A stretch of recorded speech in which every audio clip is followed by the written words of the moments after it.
Duffy's Tavern, starring Archie himself, Ed Gardner.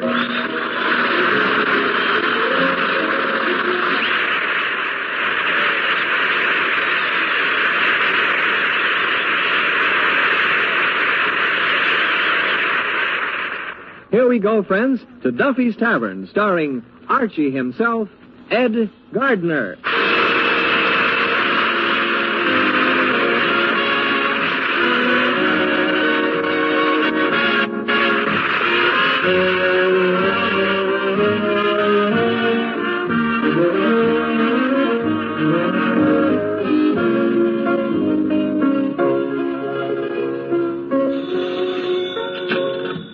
Duffy's Tavern, where do you eat meat to eat? Archie the manager speaking. Duffy ain't here. Hello, Duffy. What am I doing? Well, I just worked out our profit and loss statement for the 1950 fiscal. How do the figures look? Beautiful, Duffy. The nicest shade of red you ever seen. Huh? Now relapse, Duffy. Please, don't get your corpuscles in an uproar. Because we lose money for 12 straight months, is that a reason to get worried? Nothing to worry about. We're just a victim of circumstances. We can't seem to find a customer that's got a thirst and a nickel at the same time. Huh? Grogan's across the street? Duffy, stop always comparing us with Grogan, will you? Believe me, I've been watching his place lately, and I admit a lot of people go in there, but believe me, I've seen just as many come out. Anyhow, it's a good sign when our business hits the bottom like this, you see. From now on, there's only one way it can go. Up. Have you considered sideways?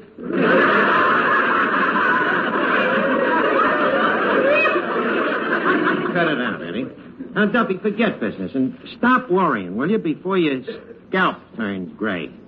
I'll call you back. Well, Eddie, it's the end of the year now. Leave us take our liquor inventory, Okay. All right. Gin. 1 bottle. Check. 1 cork. Check. 1 label. Check. Brand. Who cares? Why? Bottle's empty. Well, so much for the liquor inventory. You know, Mr. Archie, business ain't going to go up unless we do something about it. You're right, Eddie. We got to find some way to revive our business. Hey, Miss Duffy, hand me that newspaper, will you? A newspaper to revive our business? What are you going to do, fan it back to life? No, Miss Duffy, I'm going to look for ideas. Maybe the newspapers will give me a hint what's ruining us. But that's last week's paper. Okay, I'll find out what ruined us last week. Let's see now. Let's see the financial section. Looks bad. What looks bad? Freight car loadings down 2%. Freight car loadings? What's that got to do with us? It's self-obvious, Eddie. Some of our less bourgeois customers ride the rods. A thing like that could cut into our out-of-town trade. Say, what's this article here on business advice? Where? Hey, well, what do you know? It's wrote by J.C. Crabtree.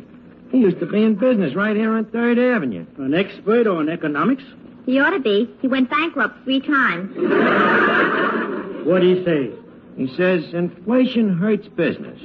If all small businessmen would reduce their prices 1/10, the resulting reduction would be 10%. Hey, that Crabtree makes sense. Yeah, you can't argue with logic like that. Yeah, well, Eddie, you know, the way prices is now, people just can't make ends meet. So I think it's up to us retail merchants to at least meet their ends halfway. Well, how are we going to do that? Well, like that economics guy says, we're going to cut our prices 10%, and we're going to do it effective as of our next customer. Why can't we start this week? Why not? However, before we start cutting our prices, we'll naturally have to start cutting our overhead. Overhead? Your salary. If you can find it, you can cut it. That's the spirit, Eddie. Yes, sir. From now on, everything around here will be 10% off. Hello, Arch. Oh, hiya, Finnegan. Happy New Year! Hey, wait a minute, Finnegan. New Year's Eve ain't till Sunday night. Oh, no wonder that cop got mad when I threw confetti in his face. How come you're celebrating New Year's Eve 2 nights ahead of time? Well, it's easier to get reservations. Reservation? Where are you going? Oh, the store club. And they wouldn't let you in a store club in a million years. Oh, good. Then I'll have plenty of time to shave. Care to join me, Arch? No, Finian, I'm busy on me plan to cut the high cost of living. Oh. How does the plan work, Arch? Well, let me put it this way. Now, you got a dog, right? Right. And you got to wash this dog with flea soap, right? Right. Now, how much do you pay for this flea soap? 15 cents. And how long does it last you? Assuming I only use it on me dog?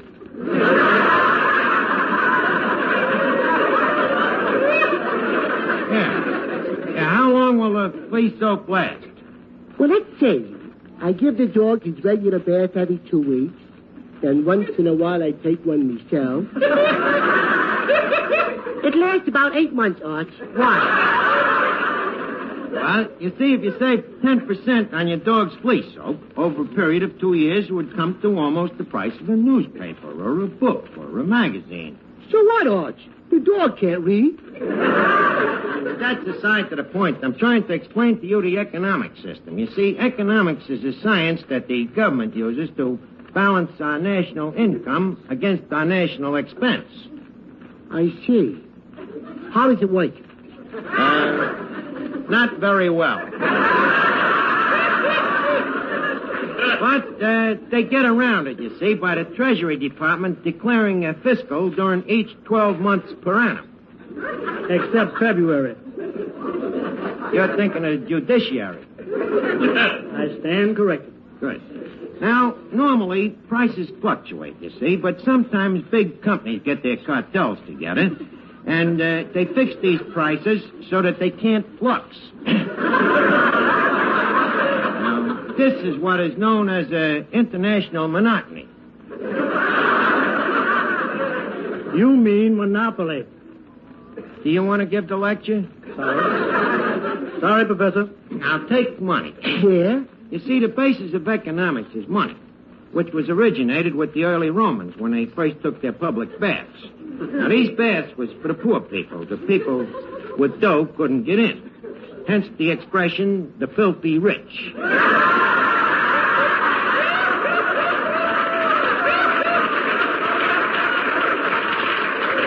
Yes, sir, there's nothing like an education, huh, Eddie? Nothing like the one you got. Thank you very much. But to continue, Finnegan, you see, since the days of the Romans, money has always been the medium of exchange. Except today, it ain't a very happy medium. Well, why is that, Arch? Well, the dollar devaluates less all the time, especially during an era of upward flux. So, as I say, since we are no longer on the gold standard, and since we are no longer on the silver standard, if inflation sets in... What will we be on then? I hesitate to say. Well, now that we've discussed high finance, Finnegan, do you have any questions? Yes. All right. What's the question? What time is it? What time? What's that got to do with finance? Plenty. My mother pays me a nickel for every hour I stay away from home. Well, your mother sounds like a very logical woman. Wait a minute.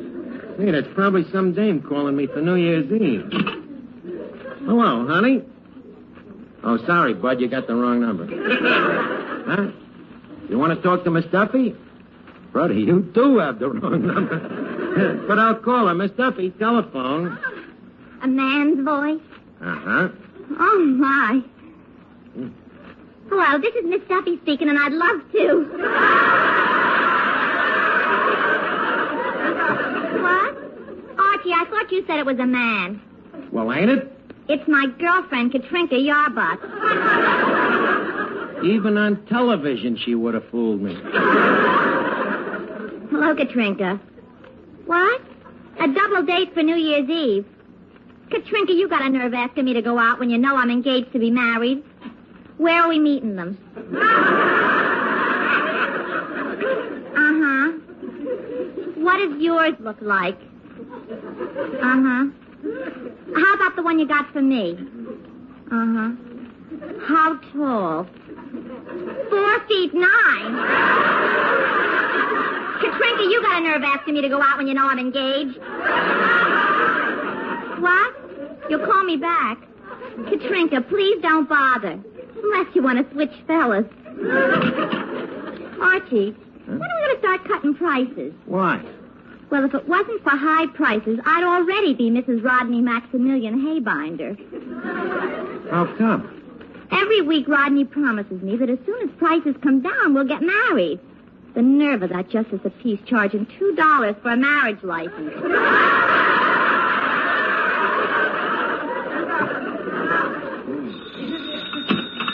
Hello? Hello, Duffy. Duffy, I got the answer to making money. Yep. We cut prices 10%. It don't make sense?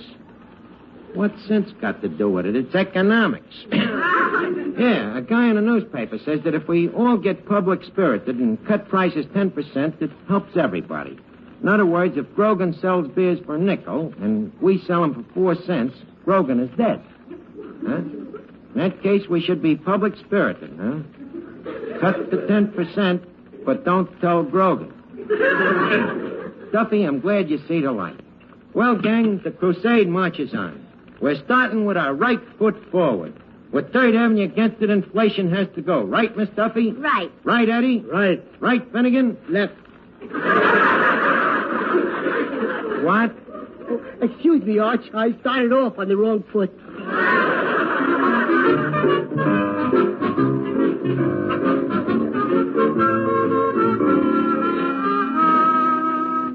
Now, let's see. I called up most of the merchants. Who did I forget? Oh, yeah, Willamette the butcher. Hello? Willamette Ham Hock Heaven? Hello, Willamette. This is Archie. Did you hear about the 3rd Avenue merchants cutting prices 10%? Well, what are you going to do about it? Uh-huh. Attaboy, Willamette. Good. Thanks a lot. What do you say? He says from now on, instead of 10 fingers on the scale, he's only going to put on 9.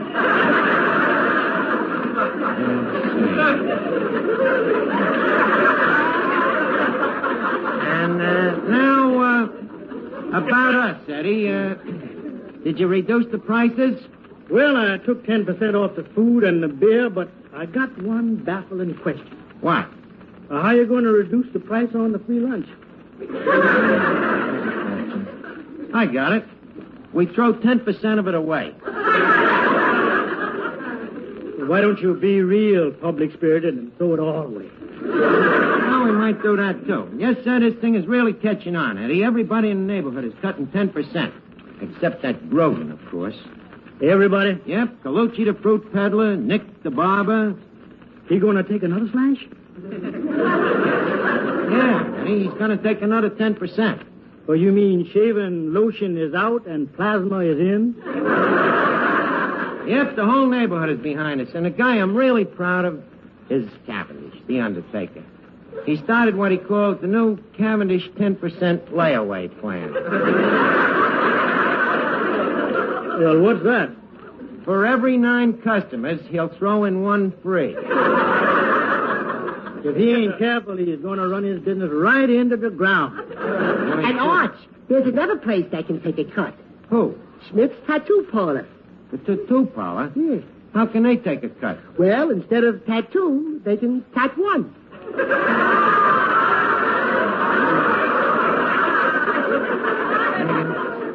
For a remark like that, you should go hang your head and let the rest of you dangle. Now, let's see. We got everybody. How about the Bijou Burlesque?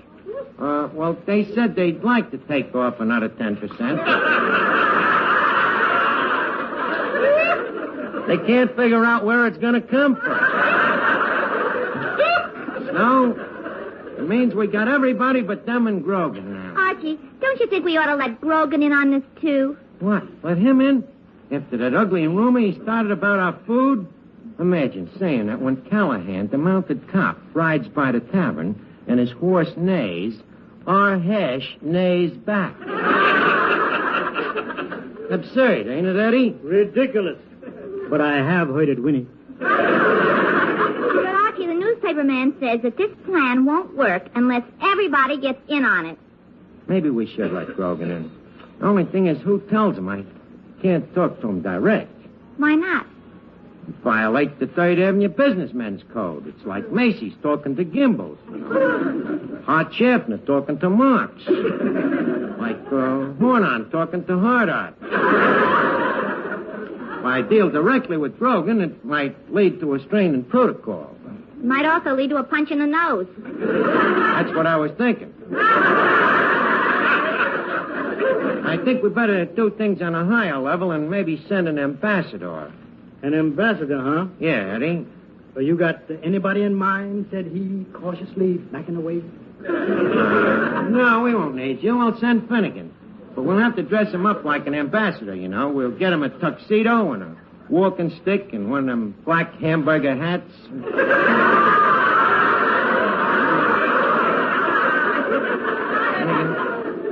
Now, let's see. Where could we get them? Well, you still got that tuxedo in the back room you borrowed from Cavendish's The Undertaker. Oh, yeah. Get it out, Eddie. Hey, Finnegan. Finnegan, Arch? how would you like to be an ambassador?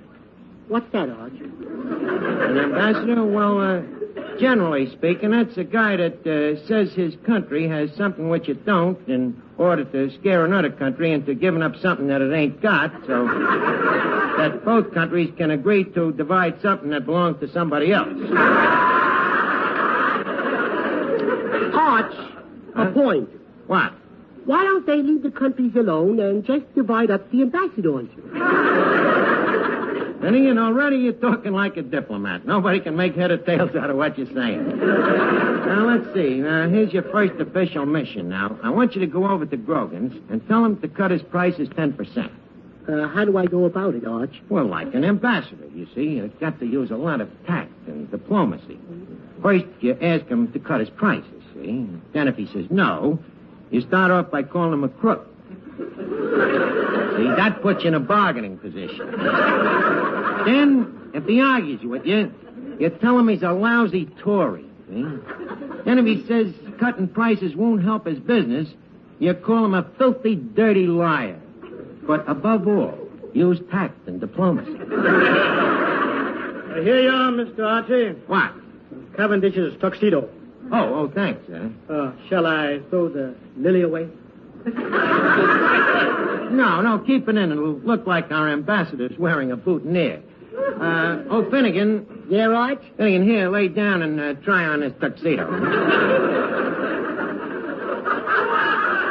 Oh, boy, a tuxedo. Let me try it on. Gee, these pants are swell, Arch. That's good. Yeah, but there's something wrong with the coat. What? The sleeves keep folding across my chest.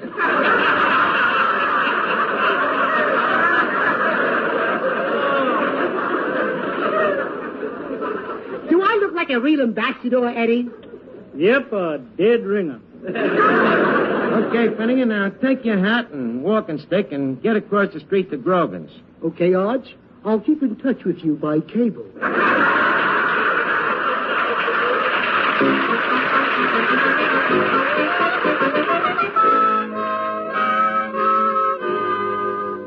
Eddie, I got a problem. What? Well, as soon as word gets around about this price cut, this place is going to be too small. Let's see, I wonder how we could break through that wall. Just lean against it. Well, who's going to do the cooking for all this mob? Me? No, I'll have to get an assistant for you, Eddie. Now, let's see, who can I get? How about Prince Michael Romanoff? Yeah, good idea. I'll call him up. And I thought I was being fantastic. Let's see now. Hello? Hello, Mike. Look, you're an expert on cooking up gustatory delicacies, ain't you? Well, how would you like a part-time job? Money, no object. If it is his object, we're dead. Huh? Well, this is Archie from Duffy's Tavern, and we need an assistant cook. What types of food do we serve? Oh, things like roast breast of casserole, fresh Columbia River venison, with chutney, of course. Under glass. Under glass. Under stained glass. Under stained glass. Eddie! Stop disconcerting me, will you? What? What are our canopies made of?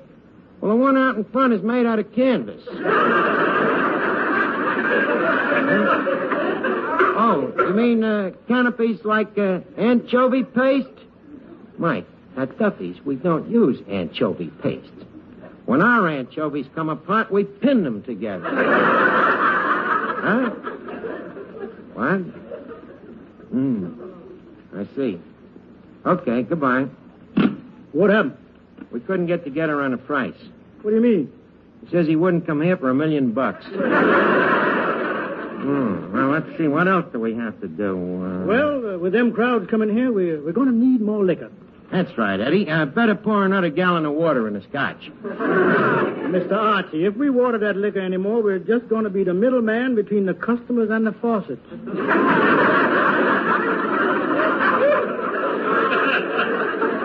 Why don't you just serve them the water straight? It'll be a lot stronger. Archie, I'd like to help take care of the crowds, too. Okay, Miss Duffy, you can be the cigarette girl. I'll get you one of them short little skirts to wear. Good. It'll give me a chance to show off my legs. On second thought, better wear what you got on. Well, at least they can see my face. On third thought, I think we'll keep the cigarette machine. Excuse me. Hello? Hello, Duffy. How many people in the place? You mean counting me and Eddie? 2. But sorry, Duffy, no customers. The joint is empty. Yep, even under the tables. Huh? You got a report that Grogan's is doing a big business? But Duffy, after all, Grogan's got a better location than we got. I know we're opposite each other, but don't forget, he's got the wind with him. Duffy, stop worrying. Everything is going to be all right. I can't understand it, Eddie. We both cut prices 10%, and Grogan's getting all the business. What's he got that we ain't got? Customers. Yeah, I know that, but why? Well, don't forget, Grogan's place is spick and span. Food is good and fresh, and the kitchen's nice and clean. That's the trouble with business these days, Eddie. Dirty competition. I'm going to check this thing. Hello? Better Business Bureau? Could you tell me why business ain't no better? Oh, that ain't your job. You just investigate complaints? What kind of complaints? Restaurants that put horse meat in their hash? Water in their liquor? Who am I? Just a friend. Thank you very much. Hey, Eddie, let's look across the street at Grogan's. Hey, look at them over there. They're packed in there like fish. Oh, yeah, they got so many, they're throwing the little ones out. Oh, wait a minute. Here comes our ambassador. Hey, Arch! Oh, you're back, Finnegan. Tell me, what happened at Grogan's? Boy, did I tell Grogan your idea. Did you, huh? Yeah. Did you get him to cut his prices 10%? 10%? Arch, I got him to cut him 20%. 20%? Yeah, I matched him double or nothing. Oh, Finnegan, you ruined everything. The next time I send an idiot someplace to louse things up, I'm going to go myself.